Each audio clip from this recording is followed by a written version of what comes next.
Our breaking news tonight on CNN, National Security Advisor Michael Flynn has resigned. That comes in the wake of news that the Justice Department warned the Trump administration last month that Flynn misled the administration about his communications with the Russian ambassador and was potentially vulnerable to blackmail by the Russians. I want to bring in now CNN's senior international correspondent Matthew Chance. He joins us now live from Moscow. Matthew, what is the reaction there in Moscow tonight, especially a place where Flynn has close relationships? Well, Don, there hasn't been any reaction yet. We're going to be speaking to the Kremlin about this issue in the hours ahead. It's still quite early in the morning here, but obviously this resignation leaves the Kremlin with egg on its face, to say the least. Not least because throughout this whole scandal, the Russians, the Kremlin, have been categorically denying that any conversations took place between Flynn and their ambassador to Washington about the issue of alleviating sanctions. They're saying that's something that just did not happen. They've also denied the idea that Vladimir Putin's reaction to the last round of Obama government sanctions over US hacking, in which he expelled 35 diplomats. Remember, Vladimir Putin infamously made no reaction to that. He didn't expel in a tit-for-tat way 35 US diplomats, as would be the norm.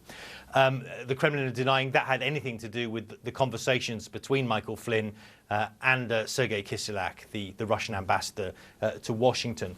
And so, from a Russian perspective, what turned out, what started out perhaps as an attempt to support the White House denials that the issue of sanctions had been raised in these discussions, as I say, has become very embarrassing indeed. And we're looking forward to speaking to the Kremlin to get their explanation as to why they told us that sanctions were not discussed between these two figures. So the question, you're going to be speaking with the Kremlin, but can you tell us how this story is being reported there tonight? I don't think there's a lot of coverage on it at the moment, but obviously the travails of the Trump administration are being widely covered in the Russian media.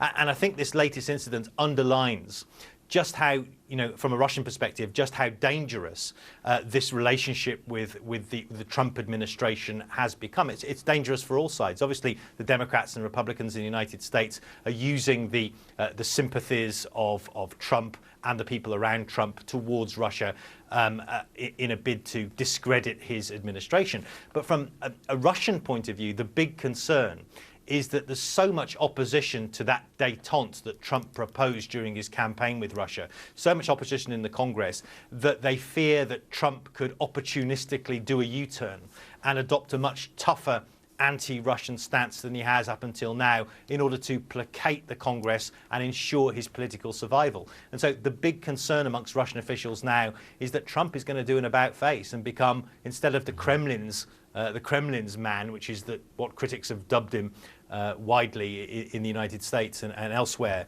when it comes to his relationship with Russia, to become a very anti-Russian hawk. That's the big concern that people are talking about now. Yeah. Matthew Chance in Moscow. Matthew, I appreciate that. Matthew said they're looking forward to speaking with the Kremlin, and of course we'll report that as soon as he gets it. I want to get back now to CNN senior White House correspondent Jim Acosta, senior political analyst Mark Preston, military analyst Major General Spider Marks, and former CNN Moscow bureau chief Jill Doherty. I have to ask you this.